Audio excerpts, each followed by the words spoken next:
Hey guys, so I'm getting ready for bed here, sitting in bed reading. And tomorrow, Thursday, or I guess, yeah, tomorrow, Thursday, Joe Biden is supposed to release some new information on some of his proposals and some measures that he's going to take um, to address so-called gun violence. Hey, everybody, how you doing? Government Watchdog Chris Yost, what's going on? Bradley McGuire, Rose Blight. How y'all doing? And I want to talk about a few of these because it cracks me up. It first, let me just say this: there is nothing that Joe Biden can do in an executive order that would be constitutional. Period. Period. That's it. The only thing that Joe Biden can do that would be constitutional by executive order would be to essentially order the executive branch to enforce existing gun laws. That's literally the only thing that he can do that is constitutional. He can't create new rules. He can't create new laws. That's for the legislature. That's for the Congress to do.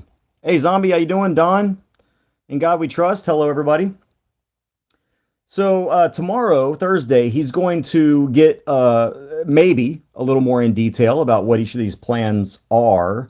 But I did find some information about kind of what he's going to do. So the first thing he's going to do is he's calling on the DOJ to issue proposed rules to stop the proliferation of so-called ghost guns within 30 days. Now, this story, which is a Fox News story, is just as ignorant about guns as any other story you're going to find. But it says, quote, ghost guns refer to kits that allow the recipient to assemble the firearm using provided parts. These guns do not have commercial serial numbers or are difficult to track. That is not true. Okay, a so-called ghost gun is essentially just any gun without a serial number. It has nothing to do with kits. You can buy an 80% lower and it doesn't come with a kit. You know, you spend 80 bucks, 60 bucks on an 80% lower. There's no kit there. But that would still be considered a ghost gun once you mill it out because it doesn't have a serial number on it. So even Fox News is a bunch of freaking morons, but we already knew that about how this is. So I don't know exactly what they're going to do because how do you, quote, stop the proliferation of so-called ghost guns within 30 days? I mean, you would have to have a law that essentially banned ghost guns. That's the only way you're going to stop it. The DOJ can't just come out and say, all right, these 80% lowers, or, you know, if you're making a Glock or something, like I've got a Glock 17 that's a ghost gun that was milled out, the slide. Well, and I think the bottom is 3D printed. There's nothing they can do. There's nothing you can do about that. So he's going to issue this executive order to do something that he can't constitutionally do. And then after that, so he's given them 30 days to ban so-called ghost guns. In other words, he's given them 30 days to ban guns that you and I can create on our own. Okay. And there seems to be this idea that the Second Amendment does not protect a firearm that I'm able to build. What the federal government, what the Democrats essentially want to do is they want to make it impossible for you and I to be able to build our own guns. They were supposed to go through some FFL. Really, what they really want is they want to be able to track you. And they want to be able to understand and figure out who's got the guns. That's what this is all about. It has nothing to do with, there is no proliferation problem of ghost guns. There's not even a problem of ghost guns being used in criminal activities, except in very, very, very, I mean, not even statistically significant numbers when you talk about this kind of stuff. So I don't even know what this proliferation is talking about. Find me stories where ghost guns, so-called ghost guns, are being used in crimes and mass shootings and all that kind of stuff. It's not happening. This is just one way to undermine whatever aspect they can. The second thing that he's going to do is he's going to issue within 60 days, so that the ghost gun ban is going to be within 30 days, and then within 60 days, 30 days after that, they're going to try and ban the stabilizing braces. Now listen to this. The Justice Department will be given 60 days to issue a separate rule on stabilizing braces, which can turn a pistol into a more accurate weapon that fires like a rifle. Let me ask you this question here. I mean, think about that. Think about that sentence again. To issue a separate rule on stabilizing braces, which can turn a pistol into a more accurate weapon. Are you serious? Does the government not want us to be able to accurately shoot our weapons? Is this literally saying right here that it prefers that when we fire a weapon, we don't know where that bullet's going to go and that it can be inaccurate? Would the government prefer to have an inaccurate weapon that's going to injure and hurt people that aren't the intended targets of the gunfire? That's the dumbest thing I've ever heard. This is how you know that morons are crafting gun policy. When the reason is that you want to prevent a gun from being more accurate, what is the alternative to that? The alternative to that is we want guns to be less accurate so that what? Innocent people get killed, more children, babies, I don't know. I can't think of a logical reason why you would not want weapons to be as accurate as possible. It makes no sense whatsoever. And yet this is what this dumbass Biden is doing in office right now. And this is what he's telling his Department of Justice to do. 60 days will also be provided for the DOJ to develop model, quote, red flag legislation. That's right, folks. Red flag legislation that would allow friends and family members to identify an individual as a potential danger, thereby temporarily preventing the person from accessing a firearm. Friends and or family members. What does that mean? What's a friend? What's a friend? Is that a neighbor? To identify an individual. In other words, no due process there. No due process. It's just if a friend or a family member says, I don't think, I think this person's a potential danger. Well, what's a potential danger? Somebody that went to the Capitol on January 6th and took part in a rally? A Trump supporter? Someone who believes the election was rigged? Someone who's a member of the Proud Boys or Three Percenters or a state militia or something like that? You know where this is going. You know what red flag laws are going to do. You know exactly what they're going to do. And these so-called friends are really just nosy neighbors. That's what these are. So he's also going to highlight the steps his administration is going to take to invest in community violence interventions and calling the DOJ to issue a firearms tracking report. What does that sound like? A firearms tracking report. The only way they're going to be able to track firearms is through a registration process. That's it. A registration process. The administration official said while Biden will call on Congress to act, including on closing loopholes in the background check system, he won't wait. Here's what he said. The White House said in a statement, quote, gun violence takes lives and leaves a lasting legacy of trauma in communities every single day in this country, even when it is not on the nightly news. Now, here's what they're going to do again. And here's where even more irony comes into play right here. The administration told reporters on Wednesday that Biden is concerned about all forms of gun violence, not only mass shootings, but also domestic violence and forms of community violence that disproportionately affect black and brown communities. In other words, when you got these black and brown gangs running around, shooting each other up in the hood, in the projects, so we've got to, let me just decode this for all of you who don't understand what a dog whistle sounds like. This is about disarming black and brown communities. That's what this is about. Because where does the majority of so-called gun violence happen? It happens in the inner cities. Who lives in the majority of inner cities? It's black and brown communities are pretty well represented in these urban areas and in these cities. So essentially what Biden is talking about doing is once again using gun control for what gun control was originally made for. Disarming black people, disarming minorities, and making sure that they can't defend themselves. The problem isn't guns in these communities. The problem is the fact that law-abiding citizens don't have guns in these communities to stop these shooters and to stop these gangs. It's a culture.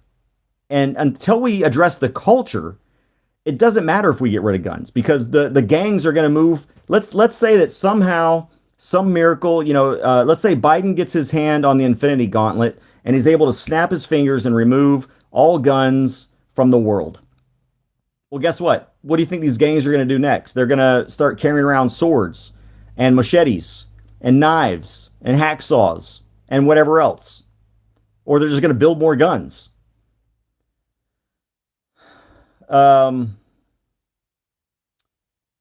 The other thing is, let me find this section here. has to do with the ATF and who he is choosing to be the leader of the ATF. I had his name here and I've lost it. But this should scare you more than any of these executive orders. Okay, Chipman. And I don't have her first name. I don't know why. So Chipman is confirmed to be selected to enforce gun laws while also respecting Second Amendment rights. Oh gosh, so she's going to lead the ATF. Chipman. I need to find her first name. I'm sorry, I didn't write it down. So Chipman, who is a former ATF agent, I can tell you this much. She started out as an ATF agent. I know she was on the ATF version of SWAT team, worked her way up through the ranks, and now she's going to lead the ATF. She's very, very big on gun control. So what we're going to have is we're going to have a bureau whose job is to enforce gun laws, now pushing gun control instead of actually just enforcing the law. Now, tomorrow, Thursday, I'll try to be back on tomorrow, and I'm going to go piece by piece through the executive orders that Biden issues tomorrow. Hopefully I'm on the White House mailing list, and usually I get these emailed to me about an hour or so before, usually about an hour or so before the press conference. And usually it's either a bio sheet or a fact sheet or the actual executive orders that are about to be signed. And so what I'm going to probably do is tomorrow, once we have the specific text of all of this, I'm going to come back on and explain exactly what's going on and what he's trying to accomplish, and explain why he can't accomplish that. I'll tell you what. I'm excited. And I'll tell you why. I'm incredibly excited. All this stuff is going to start getting hot and heavy at about the same time I get my bar card and I become an official attorney, and I can start suing these assholes and start suing these government agencies for this gun control crap, because I'm fed up with it. And I cannot wait to become an attorney to start the fight against big government, and especially as it relates to undermining our First, Second, Fourth, Fifth, Sixth Amendment rights. That's just all there is to it. I'm not going to put up with this crap. I'm really not. I'm fed up with Americans standing by doing nothing. I don't understand, and I kind of understand why attorneys aren't suing as often, because they want to make money. They're more concerned about making money than making change. You've got some organizations that are out there to make change, like Institute of Justice and things like that. And I might have some nifty updates on somebody I'm going to be working for, or an organization I'm going to be working for here pretty soon. Before I hang up, let me find out if there were any questions. I know I wasn't paying attention while I was going through all that, but essentially the point is three issues that I know for a fact. One, Biden is going to try to ban ghost guns, so-called ghost guns. In other words, privately manufactured firearms that don't have serial numbers. Two, he is going to try to ban pistol braces on, for example, AR pistols and things like that. And three, he has hired or selected one of the most anti-gun ATF directors probably in the ATF's history as leading the agency. And so I'm actually doing, with my buddy Austin here in law school, we're doing a presentation in my administrative law class on the ATF. We have to pick an agency and do a presentation on that agency, and we chose the ATF. And so that's something obviously I care about. All right, executive action or executive orders. Rose, a little bit of both, actually. A little bit of both. His executive orders are calling for executive action from the DOJ.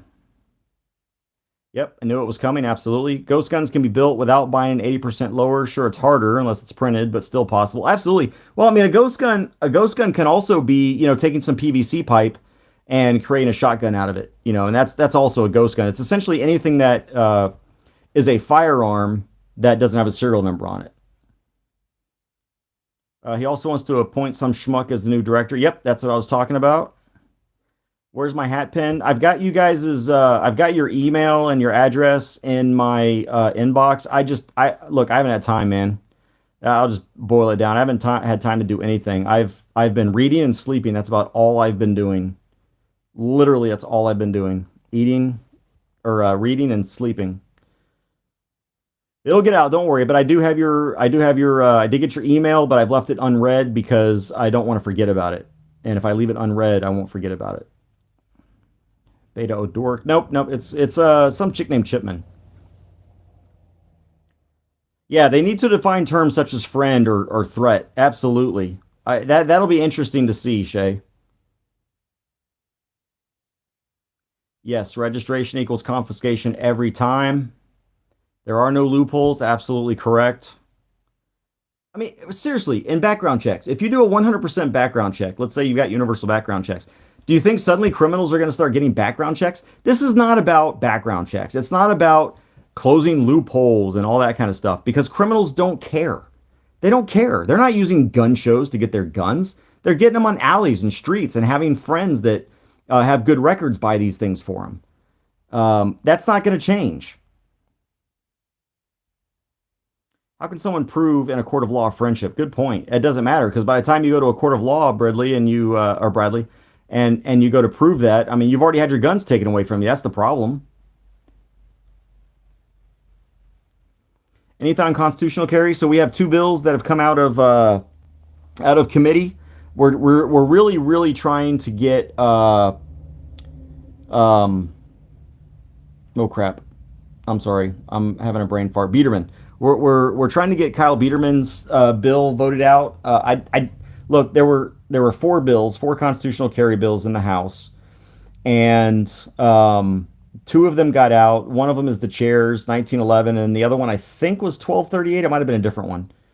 And really, the main difference between the two bills is one ties the ability to carry without a license to your qualifications to get a license. So if you wouldn't be able to qualify to get a license to carry, you wouldn't be able to carry without a license. I don't like this. Obviously, we don't like that. It's better than nothing. But the other bill, that's the difference. The other bill is literally if you can legally own and possess a firearm, in other words, you're not a prohibited person, you can carry without a license instead of worrying about all the restrictive stuff that's related to the license. Now, we're going to try and get that stuff stripped if 1911 is the one that ends up going forward. But look, either one of them is an advancement, and it's a good thing, kind of. Gun owners are largely law-abiding citizens anyway, and I think most people would qualify anyway to carry without a license if we had 1911 passed. But I just don't like it because I think 1911 is all it's doing is it's extending unconstitutional prohibitions. I mean, under 1911, if you're behind on your taxes or your child support, you wouldn't be able to carry without a license either because that's one of the prohibitions to getting a license to carry is that you have to be caught up on your taxes and your child support. So look, I don't like that. If that's all we get, that's all we get. But we're gonna fight not to just get that. We're gonna try and make these bills a little bit better. So I don't know. Now that they voted out two of those bills, I'm kind of inclined to think that they won't vote out any more. And what may end up happening is the two bills are in some way combined. And I hope that the way that they're combined is in a way that doesn't tie unlicensed carry to licensed carry. So the bills right now are in the calendars committee, and we're just waiting for them to be. As a matter of fact, hang on, I got some emails.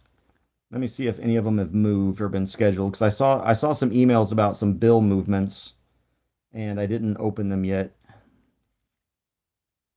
because I'm freaking busy as hell, man. HB 347. Oh, that's scheduled for a hearing. And that's just relating to false or misleading information made to acquire a firearm, which is already, I don't like that because it's already against the law to lie on a 4473. Okay, that was the only bill. Looks like that was, okay. So that wasn't constitutional carry, which I was hoping it was. Anyone tell this moron that executive orders are not law? Yeah, exactly. The courts would differ with you in some instances, though.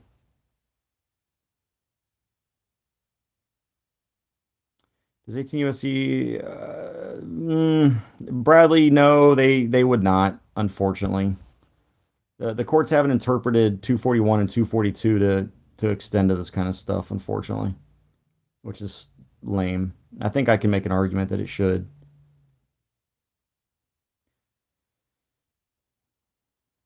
Let's see. Yeah, I'll tell you, the Tree of Liberty definitely is getting thirsty. Definitely getting thirsty.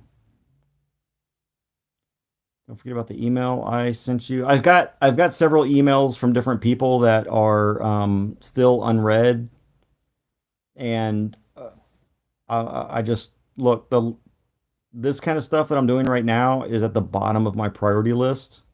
And I mean, if I told you I'm going to do something, I'm going to do it. But just you got to give me time because this is a rough semester, man. This is a rough semester. Yeah, what does child support have to do with your right to carry a weapon? I completely agree, Scott. I completely agree. What does paying your taxes have to do with? Why don't you lose your First Amendment rights? Why don't you lose your Fourth Amendment rights? Why, if you haven't paid your taxes, why should you deserve a trial by jury? Um, if it's absolutely stupid. None of that stuff makes any sense whatsoever. All right, so tomorrow I'll do a little bit longer. I'll do a little bit longer. Yeah, Iowa has it. Tennessee effectively has it because even if the governor doesn't sign the bill, it will automatically become law after a certain amount of time. But the governor of Tennessee is going to sign the bill, and that's going to make number 20 of constitutional carry states. So the earliest that Texas is going to get in on this is the 21st state. But I'll be back. Like I said, I'll be back tomorrow. Once Biden has released his executive orders, or if I've gotten the press releases on it that have been sent to my email, I'll talk about it as well. I'll have a little more time tomorrow because I don't have a class on Friday. And David Chipman. Okay, I thought it was a chick for some reason.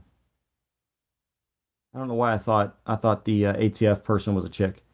David Chipman. But either I know I've got his background correct. I guess I misgendered him. But you never know with Democrats these days anyway, what gender they are. So, all right, y'all. Take care. Be safe. Be free. I will see y'all again tomorrow.